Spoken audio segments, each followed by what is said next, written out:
Mi nombre es Emilia Celestino Hernández Espinosa y hablaremos sobre el tema Fernández Ortega y otros versus México, con objetivo de determinar la importancia en el sistema interamericano de derechos humanos y también aquellos estándares que desarrolla contra la violencia de las mujeres y sobre las obligaciones del Estado que tiene frente a estos hechos. El caso se desarrolla en un contexto de violencia generalizada en el estado de Guerrero en México, mismo que estuvo muy militarizado. Allí vivía Inés Fernández Ortega, una mujer indígena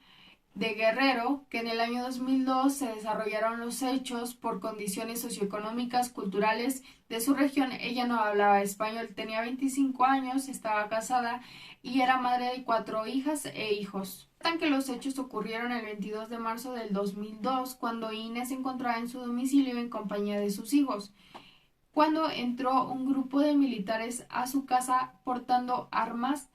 y uno de ellos le indicó que se tirara al piso tomándolo de las manos mientras otro la violaba y los demás observaban.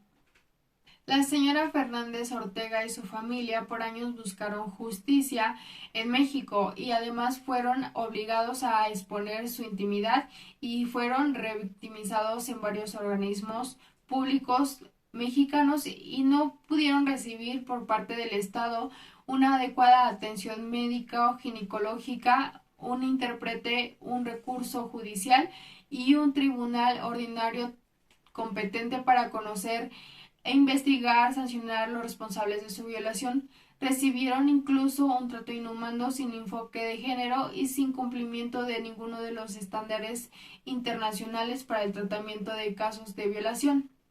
Porque este caso es importante, porque es un precedente en el sistema interamericano. La importancia radica en que la Corte Interamericana de Derechos Humanos se pronuncie respecto a la violencia de género y también en especial sobre la violación que puede sufrir una mujer por agentes estatales, en este caso militares. Además, desarrolla estándares para el abordaje, tratamiento e investigación de sanciones de estos hechos como obligación estatal ineludibles.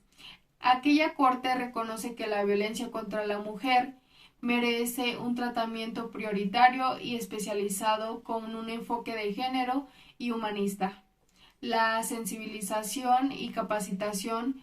a los impartidores de justicia también se encuentra referente al desarrollo de protocolos de atención de casos de violencia de género y además sobre tratamientos procesales de estos actos en esferas públicas y privadas.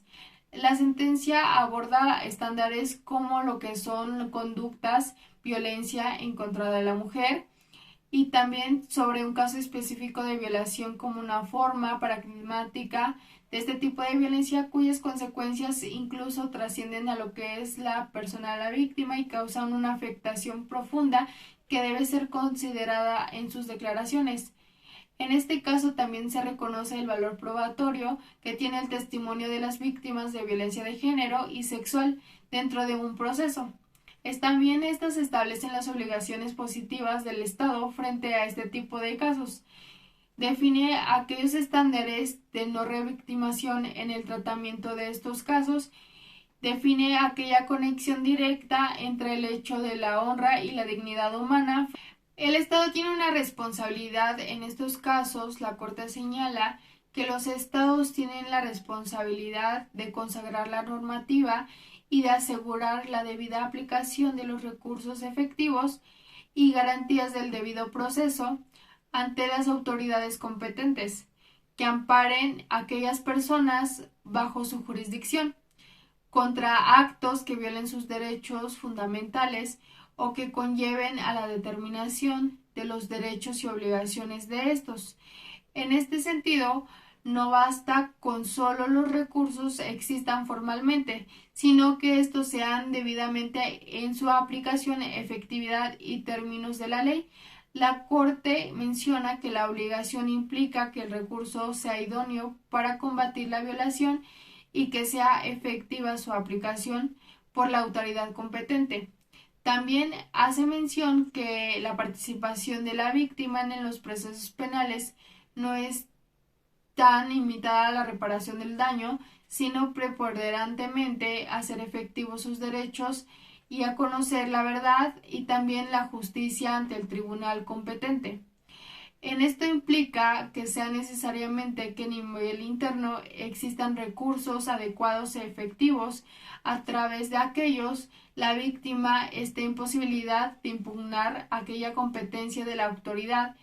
que eventualmente ejerce jurisdicción sobre aquellos asuntos. Establecen los artículos 8, 25 de la Convención Americana, se complementan y refuerza para aquellos estados que son parte de las obligaciones derivadas del Tratado Interamericano específico,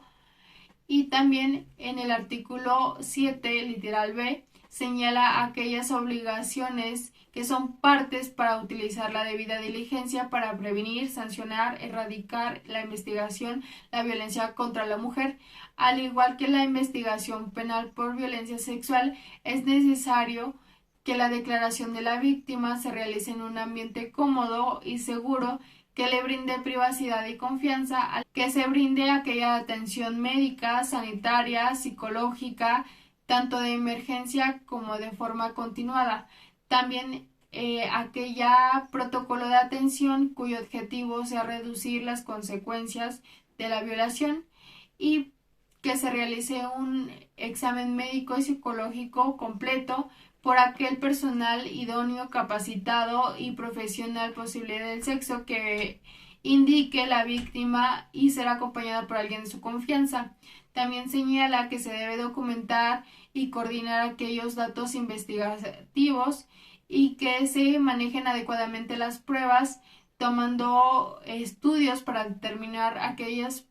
autoría de los hechos y asegurando que otras pruebas como ropa sean investigadas de forma inmediata en el lugar de los hechos y garantizar aquella cadena de custodia